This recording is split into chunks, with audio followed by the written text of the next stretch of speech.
Are you stuck in the same old routine at work? Do you find yourself hitting a creative wall, unable to see beyond your current perspective? It's time to break free and unlock the power of fresh perspectives.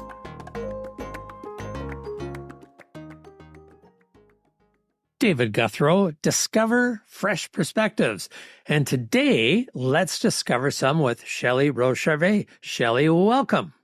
Well, thank you, David. I'm delighted to be here with you. As you should, based on the topic we're going to talk about, which was, well, you talked about one of the things you're passionate about is helping people overcome misunderstandings. And I'm curious as to what some of the reasons might be why you're actually passionate about that. You know what? I think it's because those kinds of things have consistently and from an early age been challenges for me. People who know me now as a speaker and an author, et cetera, would say I'm very out there and very assertive and very sort of, in your face, but it wasn't always the case. I was a very talky, chatty child, but I was petrified of having to ask for things or do things. Like I used to go into a store, and if I had to talk to the person on the other side of the counter as a child, as a teenager, and even as an adult for a while, I would burst into tears because it was nerve-wracking for me. And my lovely mother told me it was a phase I was going through, thanks, Ma. But, even as an adult, I remember trying to negotiate salary when I was working in France with my boss, who's a nice guy, but uncomfortable talking about money. And I was, struggling, holding back tears. And as a result of trying to hold it back, I got very aggressive, and that didn't help, and once I cried, then I had nothing left to lose and I'd go on the attack. And I had various other non-functioning strategies as well. And so it seemed to me that it would be really a good idea to learn how to overcome conflicts, learn how to become a better communicator, learn how to get my point across in a relaxed way. And on learning those things, I also became a trainer, a communication trainer, conflict resolution, negotiations, and influencing and persuasion became the area that I'm known for. Because I think there's some very key things you can do both inside yourself and with the other person that make a whole world of difference, a whole world of difference. And that's, I think, the story as to why I became passionate about these things. So I'm curious, going back a little bit, you said there were times when you burst out in tears. And so I'm wondering, what were some of the consequences of being misunderstood? Because when I hear tears, it's like, to me, it feels like there is a fear or something, or you'd have a previous experience of being misunderstood and you got, whacked in the head or whatever. My biggest fear about bursting into tears or having inappropriate emotional responses was losing credibility. Or being pitied or things like that. And so those were the consequences I was most afraid of. But in fact, most of the people that I deal with on a day-to-day basis are people that I had relationships with. So that was an obstacle I had to get over and have a better understanding of myself and what I needed to be at my best. But also this, let's say, handicap forced me to be very picky about the kinds of relationships, because if I was going to have an emotional outburst, I really wanted the other person to be understanding. So it also helped influence the kind of relationships, at least the professional relationships that I have. So I only just thought of that now. It's an interesting, I'm not even sure if I answered your question, frankly. Well, it doesn't matter because I forgot what it was, but no, I was wondering, what the consequences were that were a result of being misunderstood, and even the consequences that for me personally, conflicts, right? Not being able to resolve disagreements. And I can recall a few of those over the years where, we took my toys and went home. So, I mean, I'm just, projecting here, but I'm thinking there's times when different ways to be misunderstood that aren't quite as intense, and some might be um, saying yes, but someone heard no, or saying no, but someone heard yes, and what the consequences of those kinds of things can be. Mm. Because in some cases, I mean, they could be, psychologically damaging or physically challenging or things like that. If someone doesn't hear clearly what it is that you're saying and meaning.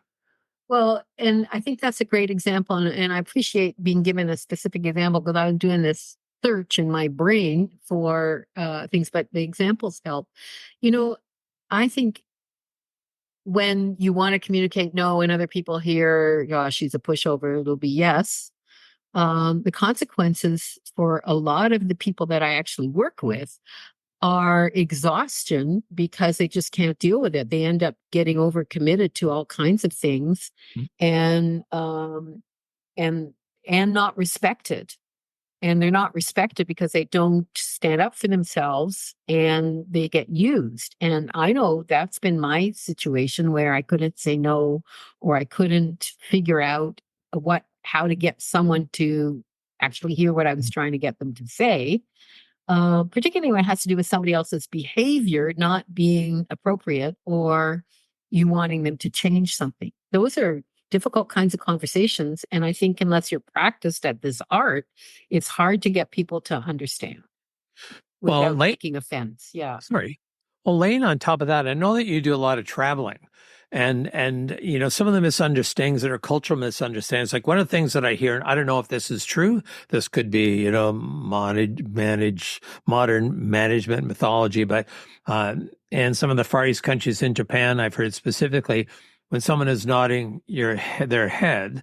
It means they heard you, not that they agree with you. Whereas in North American culture, more often than not, we kind of assume that if a person's nodding their head, that they actually agree to a certain extent. Apparently, I've offended you because I don't see you anymore. You're not in your chair. Sorry about that. Yeah. No, you haven't offended me. I had to let someone in while we're recording. I was misunderstanding what was happening there.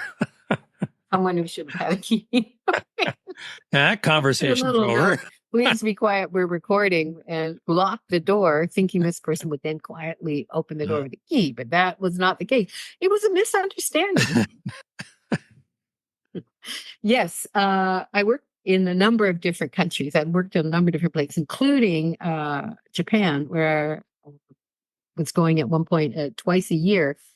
And it took me quite a while when I was doing demonstrations of communication techniques that through interpreters, that the person nodding their head at the beginning, I interpreted that as they were getting the idea, the message went in. And I realized much later that is because it's a very deferential culture, what was actually going on was the person was acknowledging that they heard me in a deferential way. And in fact, it's a very specific kind of nodding. People would put their chin in and then nod their, I'm trying to describe the nod, stick their chin in and nod. And under their breath, they would say, hi, hi, hi, which means yes in Japanese. Huh. And so it was a kind of accompaniment, a deferential accompaniment, which people did all the time there, but it didn't mean that they agreed or that they got the idea or anything like that. And I would think that, one of the challenges that I see in a lot of organizations I work with that really bothers people is when they don't feel they've been heard. So what you just described sort of to me sounds like there's an indication that you're being listened to and being heard. Is that so? It's an indication that you're being listened to and the person has heard something. Okay. But if you zoom out, you don't know what the other person's heard or what they got or how they interpreted it or how they judged it even. And that's why a number of techniques were developed over the years to let people know that they've been heard and what was actually heard. And as you know, I have a background in neuro-linguistic programming, and one of the definitions used in NLP, neuro-linguistic programming, is communication is what the other person understood because they can't read your intention.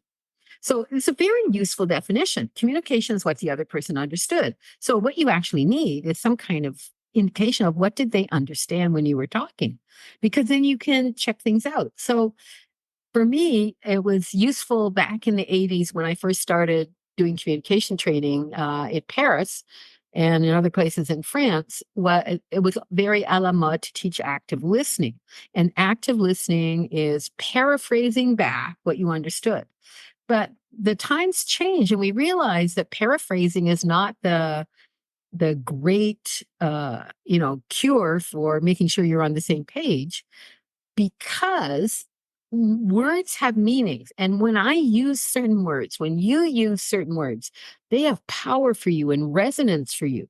And if I change those words when I play them back to you, it's not the same. What you actually want to do is to be able to use the key words, key concepts, key phrases coming from the other person to check if you got it right, that those were the important things.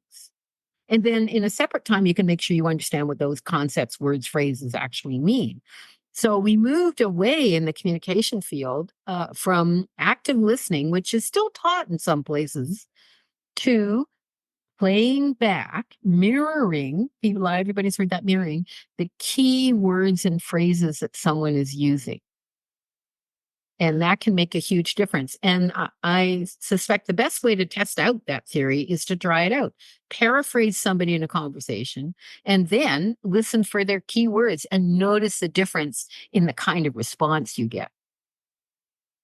So one of the things that I wonder about is that, I see some conflicts that arise not at the level of words, but at the misinterpretation of Yeah. those words. And Yeah. and how does mirroring it back avoid that type of misunderstanding? It doesn't. Mirroring back is simply to check and demonstrate, one, you're paying attention. Two, you've picked up what is important to the other person in terms of the things that they are communicating. But what it doesn't do, that I think you need to do further, like it's necessary but not sufficient, is then figure out if you're both talking about the same thing. Like take, all kinds of words in life. Efficiency. Well, what does that mean to you? What does that mean to somebody else? Or let's say you're having an argument about what would be the best strategy to handle a situation. And one person said, well, we got to talk to them directly. And you can play that back as a mirror. So you think we should talk to them directly? Yes, that would be the best way. Well, we don't know what that means. So the next question can be, well, what would be an example of talking to somebody directly? Now, one of the things I've found out over the years is the more important a concept is to the other person, often the less articulate they are about that. So if you say, well, can you give me a definition of what talking to them directly means? A lot of people can, but they'd be much better at giving you an example, and you can glean from the example what they're talking about. And for me, this is one piece of what I call going to the other person's bus stop. If I want to avoid misunderstandings and have better communication, I want to go to where they are and make sure that they agree that I'm at their bus stop, right? Emotionally, in terms of what triggers my expertise is, as some people know, is words that change minds. What are the motivation triggers and how people think? And what are the important concepts or values that they espouse? So we've been talking about key words. It's values, really. So that's one piece to help me go to someone else's bus stop. That's a lot to unpack, I guess. Okay, no, but that makes a lot of sense. That's very helpful. It's going beyond just parroting back the word, right? It's going beyond that. So, Shelley, I don't know if this is going to be a comfortable conversation or not, but when you talk about misunderstandings, I have friends who are on either side of what's going on in Israel and Gaza, and they are afraid to have a conversation at all because it's going to be misunderstood as perceived as taking sides, that you can't have the conversation without taking sides. And They're that's right to be concerned, in my opinion. This is an issue that strikes me particularly. I'm Jewish. I have very strong feelings about what is going on. And I have friends who can't talk about it or won't talk about it with me, or who do the mansplaining, uh, uh, very patronizing. Oh, my phone is making a noise. Should have turned that off. There we go. Very patronizing, explaining to me how I'm supposed to think about this, which just puts me right over the edge. And then I have decided in some cases I can't respond back because it's so annoying that I'm just going to say something offensive, which is not going to help. So I'm just waiting till I can figure out what to say. But I also have been wanting to say something online, even though, in my opinion, posting on Facebook is not an activity that actually produces any results of any kind except for pissing off other people, etc. Um, I feel very strongly that there are several perspectives on this, and my own perspective is that I believe that Israel has every right to defend themselves and to exist, you know, just like New Zealand and Canada and Britain and all the other people that are stuck at the moment in the colonial basket. At the same time, what is going on in Gaza? And this is, let's be honest, this is April 2024 now. It's unconscionable. It's unbelievable. It's just, and I want to bring this up in my synagogue. I can't see anything going on. I participate occasionally in the online services. I'll be going home from Mexico soon and we'll be able to go in person. In my family, Passover is coming up. I wanted to bring this up and it just got shut down. Wow. And if we zoom out, I think what's going on, particularly for Canadians, is we don't like conflict. We're shitty at handling it, and we don't want to bring up stuff that are uncomfortable. And I feel so strongly that I'm now uncomfortable too because I have certain opinions about things. I do want to express them. I keep thinking maybe I should write an article, but who's going to read this article? Everybody has their own opinion. So you can hear this has been very stressful for me, and I'm quite willing to talk about how stressful it is with me. But one thing I do know is that if you're going to deal with uncomfortable subjects, the first piece of work, which I am clearly still working on, is an internal piece of work to find some peace with your own point of view and why you feel the way you do, and to find some empathy for people who don't have your opinion. Although I'm having real trouble finding empathy with the mansplaining and the patronizing, telling me how I'm supposed to think or treating me as evil. In Hamilton, we just had this thing, the Jewish Film Festival was thrown out of one venue because they didn't want to handle Jewish films and another venue had to be done. Like, what the hell is that about? And in Hamilton, the Jewish community have been, I don't know if they're still spending this, $20,000 a month for extra security because of the threats. I'm assuming that the mosques in Hamilton are having the same issue. I think we need to talk about these things.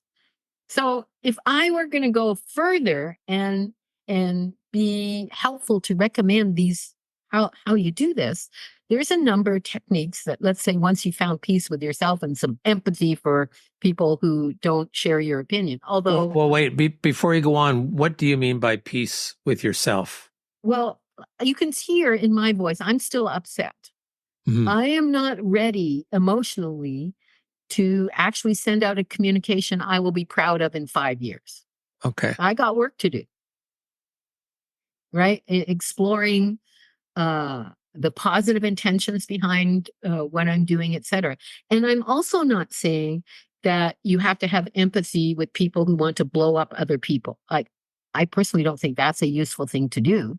I think having some understanding is useful, but there's some things that are not okay. And I think one of the things we have to deal with in Canada is this moral relativism, where we go to lengths to make the unacceptable acceptable. I don't think you have to do that. I think you have to be guided by your own moral principles. And that maybe is controversial now to groups of people who are shouting from the river to the sea. So can you give an example of making the unacceptable acceptable, or the uncomfortable comfortable, or something like that? The Like, unacceptable, I don't think you have to make the unacceptable acceptable. Why would you have to do that? so I Some misheard things what are you not said then. okay, right? Right. Yes. Yeah. Well, yeah. And then once you're at peace internally, I guess the challenge is finding someone else with a different point of view that's also equally at peace, Um, or I at don't least, know that that's necessary. I think that what is necessary is to be sufficiently at peace to, and then be sufficiently skilled to know how to open a dialogue with someone whose opinion is not yours. And I think we as a community suck at that. Canadians as a culture will, you know, almost jump off a bridge to avoid having a confrontation. I mean, we are such, as a culture, individuals aside, as a culture, as a generalization, we're not good at this. And I think that there are ways to be better at it. well, and I would imagine that those happen in personal relationships as well as communities, like at all different levels. So, how what tips do you have on how to open an uncomfortable dialogue? So I would like to give several tips. The first one is just having the idea that you're ready when you know that you're clear on how you think about things, and at the same time you're open to hearing something that is not exactly fits your box, because that enables you to do this metaphorical thing that I'm talking about, going to their bus stop. I'll give you an example. I wanted to get out of a commitment to a client uh, that's 6 months in advance because I have a feeling that things are not going to work out well. And I spent some time trying to figure out how to say that to them. So I wrote an email. They're in another country. I wrote an email and gave them an alternative to me being there as well. That is a precedent. And I used something that I call the bad news formula. Hmm. And the bad news formula is something that I designed when you have to tell somebody something they don't want to hear, Hmm. right? Like, how many times a day do you have to do that, right? And the bad news formula is the opposite of the feedback sandwich, whereas what people have learned all over the planet is say something nice, stick the bad stuff in the middle, and then end something nice. And I think that's been now debunked as a very ineffective strategy because it ruins relationships because people feel manipulated. Hmm. And the other thing is it programs people to never pay attention to anything nice coming their way because the shit storm is about to arrive, right? So why do that? And so instead, the bad news formula flips that on its head. And once you've established some contact with a person, then you give them the bad news and you use a very powerful separator, the word but, and then you give them three pieces of something that's more positive, separated by and. So the bad news formula will go like this. David, I can't keep my commitment, unfortunately, to appear on your podcast. I'm hoping that's bad news. Not so far, but it's not over yet. All right. But what I can do is suggest a couple of other people who I think would be perfect for the podcast. And I can connect you with them. And I think they would be delighted to be on your podcast. So, formula is bad news, but good news and good news and good news. Something positive for the other person. So that is a formula that I use, I don't know, 5 or 6 times in an email during a day when people want to ask you something that you can't do, or, in software, as we all know, it's never on time and it's never on budget. So how do you manage, expectations? And it's something that I teach as a way of broaching a difficult subject. Hmm. I love What do you that. think? What do you No, think? no, I love that. Yeah, and I can see lots of use for that. And especially when it's a client, like I can usually tell if it's going to be hard working with a client, right? And I never want to do something that I feel regret going into it before I even started to do the work. Right. And I actually did this the other day. There's someone that it felt wrong. And she said, well, so should we have another call, right, to follow up? And afterwards I said, you know what? I'm pretty sure that I'm the wrong person, but I'm glad that you have a number of other people that you're going to be talking to and, and things like that. But it just felt wrong. And quite frankly, I didn't care enough how I was going to be perceived. I was willing to throw this relationship and every person that this person knows out the window because it just felt so wrong, which is probably immature of me. But So for you, the thing that drove that was it felt wrong, was that feeling that it felt wrong. yeah, absolutely. And you were clear with that, and that enabled you to make some decisions about how to communicate with the other person. Yeah. Yeah. And I So actually use those. you did that. You got clear on your feeling, which was this felt wrong. And that enabled you, and you were okay with that. And that enabled you to do the communication you needed to do. And again, jumping all over here, Shelley, I'm projecting here, but I think sometimes the reasons people don't want to go into a dialogue is because they're afraid rather than just understanding and opening up their mind, they're actually going to have to agree with something different than they currently feel. And That's one thing, that they're afraid they're going to have to agree with something they don't feel, or they're going to have to nod their head and smile sweetly and say nothing while their insides are roiling. Another fear is that it's going to escalate and there's going to be an argument. Hmm. Yeah. Well, I always figure that the tough conversations that don't happen are way more toxic than the tough conversations that do, because at least they can come to a resolution of some sort. So it's more toxic, the tough conversations that don't happen. Yeah, because it eats people up inside. One of my issues, that I am a work in progress, is that I'm volatile. I have I react spontaneously and vociferously about things, and my goal is to get better, and I'm working on it, at slowing my response so that I can come to a place where I actually could listen much more openly to something I disagree with without either giving in or counterattacking or whatever, and creating a dialogue. And in fact, some of my products and processes that I teach people is how to have a great conversation instead of a confrontation. Mm. And Mm-hmm. it's about opening that going to the bus stop, understanding what's motivating someone. Like for just now, as I was listening to you, the big thing that you talked about, and you repeated it several times with a much heavier tone, was it felt wrong. So if I'm listening to your value system, I want you to know that I picked that up. So I use that in my response to you because that's what came through to me. And if you can do that in a conversation, well, the other person, how did you feel when you heard me say that that was what was important to you? Well, validated, I think is the first word that would come to mind, that, yeah, you got it.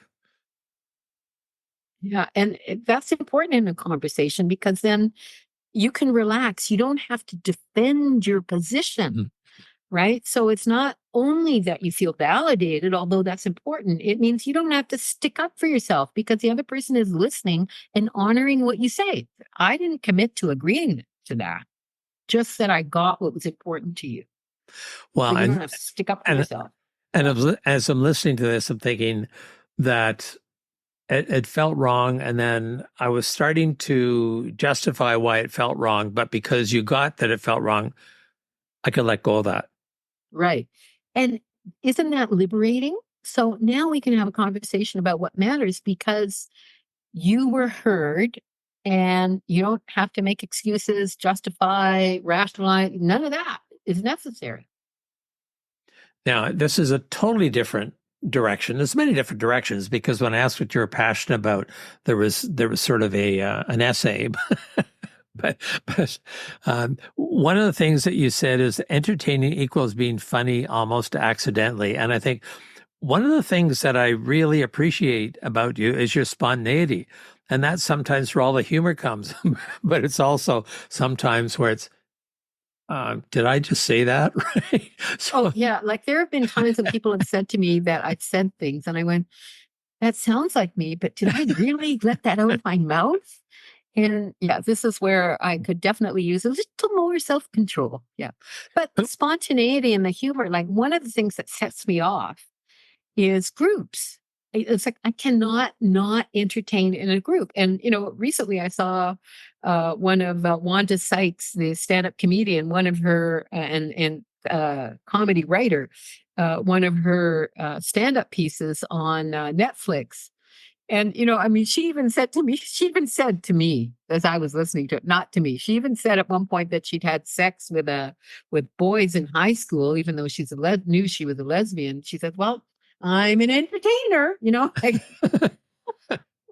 and the horrible thing is, I totally get that. And John Oliver said, you know, I'll say anything that's funny, like a psychopath. I get that. Like if it's a funny thing that comes over me, it's like I pretty much have to say it. And I'm a student of stand-up comedy. I watch a lot of stand-up comedy. I also watch how very good comedians decode how they create humor. And Ricky Gervais has a very sophisticated sense of how to construct humor, right? It's way beyond jokes. It's humor. What makes things funny? And I get to go to different cultures as part of my work, which I think is a huge opportunity because humor is different. But there's some universal things that are funny to everyone, regardless of the culture. And the funniest things to human beings are the funny stuff out of day-to-day life. Now, sometimes you have to explain it to people because they don't get how this is from everyday life. Like I remember I was teaching in Delhi and not Delhi, sorry, Bangalore in India. And I was quoting from at the time, a very famous Canadian commercial back in the days when we watched television, regular television. And the commercial said, if you want your kids to leave home, stop cooking with cheese. Now, that's a funny line. But if in your culture, your job as a parent is not trying to get your kids to leave home, you actually and you don't get it. So sometimes you have to do a contextual explaining before you can, tell something that comes from everyday life. And another time, can I give you one more example where I completely goofed off? Um, in the early 2000s, I did quite a few seminars in Germany. And I told a few Jewish mother jokes. And my host took me out to lunch at one point, and she said, you tell a lot of Jewish jokes, Jewish mother jokes. And I said, uh-huh. And she said, well, we don't understand them. Like, we know nothing about Jewish culture. And the voice, fortunately, inside my head said, well, because you killed them all. Right? Yeah. I am really happy that that voice at that time stayed in my head. But you can see culture is important in that the values can be different, but humor about what happens to people is pretty universal, providing that people understand the cultural prerequisites or the cultural bits of information. so this reminds me of, I've sometimes been asked if you had one wish, what would you wish for? A wish that no one could take away from you. It's actually two that came to mind. And one was that I could understand the language of anyone I was speaking to in any country and be able to speak back. And, with all the humor, all that kind of stuff, that would be one thing. And because other people said, well, I wish I could, I could fly and all these other kinds of things. Okay, you fly, I'll be talking. And the other one is that we could have a world that was devoid of judgment, not decision making, but judgment.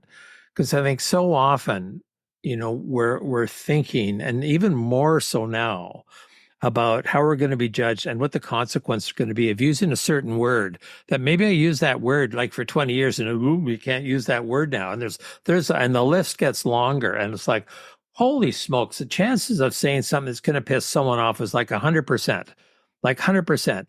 But if those could be opportunities to educate rather than to judge and vilify and all those other kinds of things, wow, there'd be a lot less stress in the world. Just, like who's looking at me? What are the consequences of that?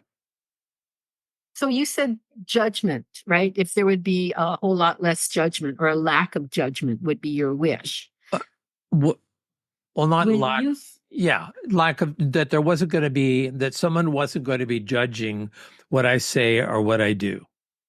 So when someone wasn't going to be judging, is that judging negatively or any kind of judgment?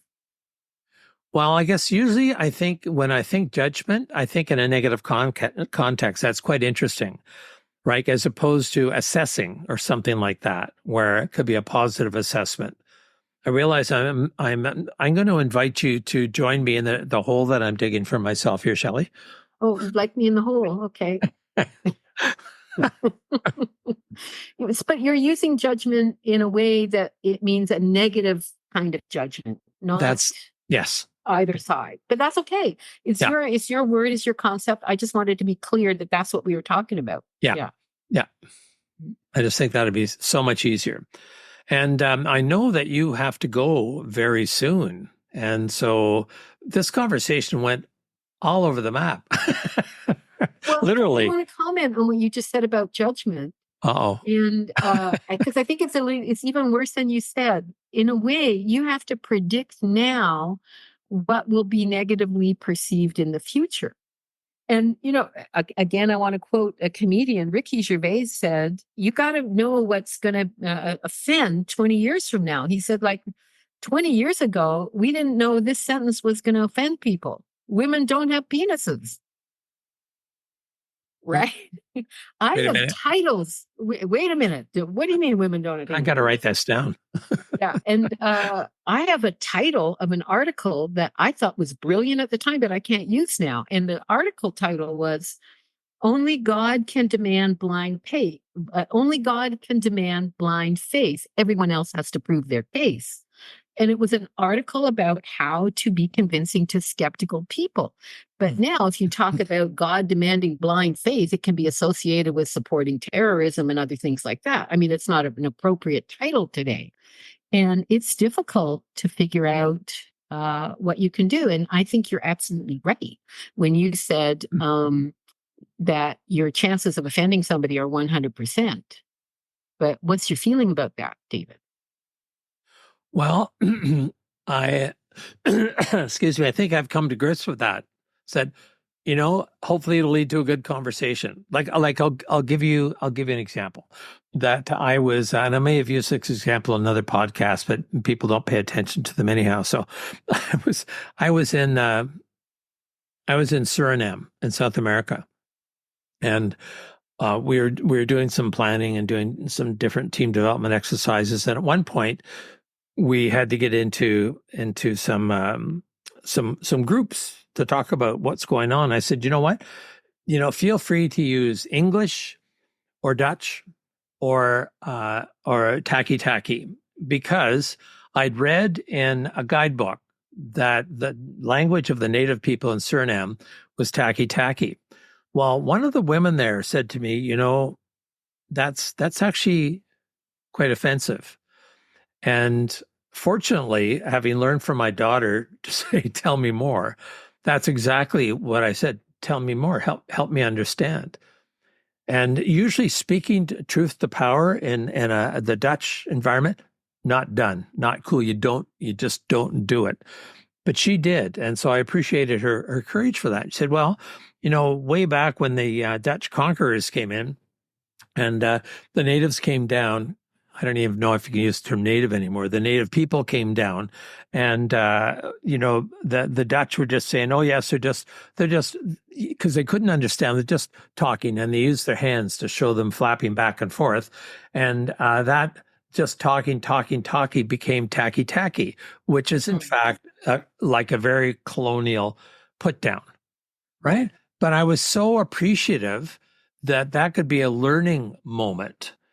Right. So, yeah, there's some judgment there, but I said, I so appreciated that you told me this now rather than when you head out and say what an idiot this guy was. And if we could be, much more have let's educate people and explain things rather than damn them when they say something that I judge negatively. Well, you enabled that to happen by asking her to tell you more.